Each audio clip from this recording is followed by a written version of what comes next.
And welcome back. The United States entered into World War II back in 1941. Allied forces went overseas fighting for democracy, formal equality, and rights and privileges for all citizens.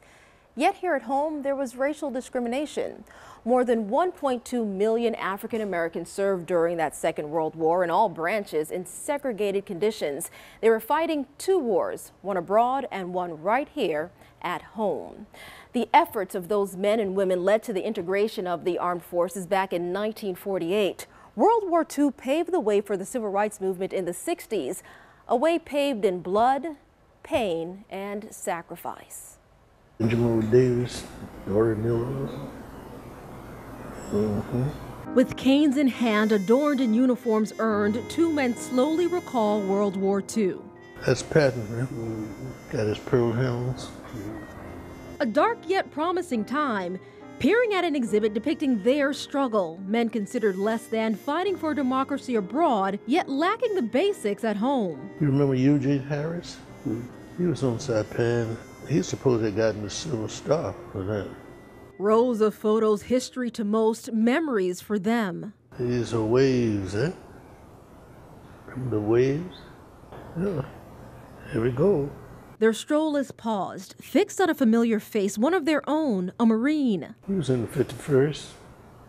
We were I was in the 52nd. Among the first African Americans allowed to become Marines, the plan to discharge men like George McIvory and Alpha Gaines after the war were foiled by the obvious. Their capabilities were put on display when finally allowed to prove themselves. I dreamed all my youth that I wanted to be a warrior. I called myself King Collie. I called myself Collie Black Boy. Yearning to become a part of something much bigger than himself, something at the time considered above his reach and race. And I swore that I would be a Marine, but not knowing that I wasn't even allowed to wear that uniform at that time. By 1943, Gaines' dream would become a frightening reality. He was among the approximately 20,000 black men trained in a segregated camp in Munford Point, North Carolina, subjected to rigid training in a swampy, wildlife-ridden forest area in the New River. There were a tremendous number of African Americans who enlisted. They weren't drafted, they enlisted. They wanted to serve their country. MOSH curator Paul Borsier explains during World War II, as African Americans fought abroad, there was a movement underway at home, which included the WWII campaign. Victory abroad and victory at home. On display, A. Philip Randolph and Eartha White, known for their activism in Jacksonville. She's standing next to A. Philip Randolph in that Chicago meeting where they were talking about marching on Washington. At the beginning of World War II, African Americans in the armed forces held support roles such as maintenance and transportation.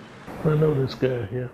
He was from Jacksonville. He used to be my assistant scoutmaster at one time, but he was in the Red Tails. He was a pilot. By the end of the war, more than 1 million African Americans were serving in the armed forces, taking on prominent roles. Pilots, tankers, medics, you name it. Rising like the phoenix out of the ashes into a great society makes me feel that this is one of the greatest accomplishments that any human being could acquire.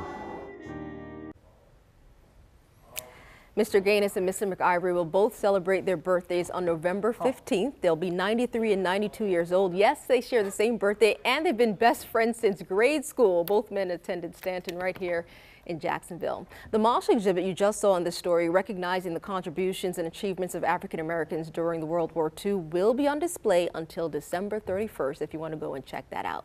Let's check it now with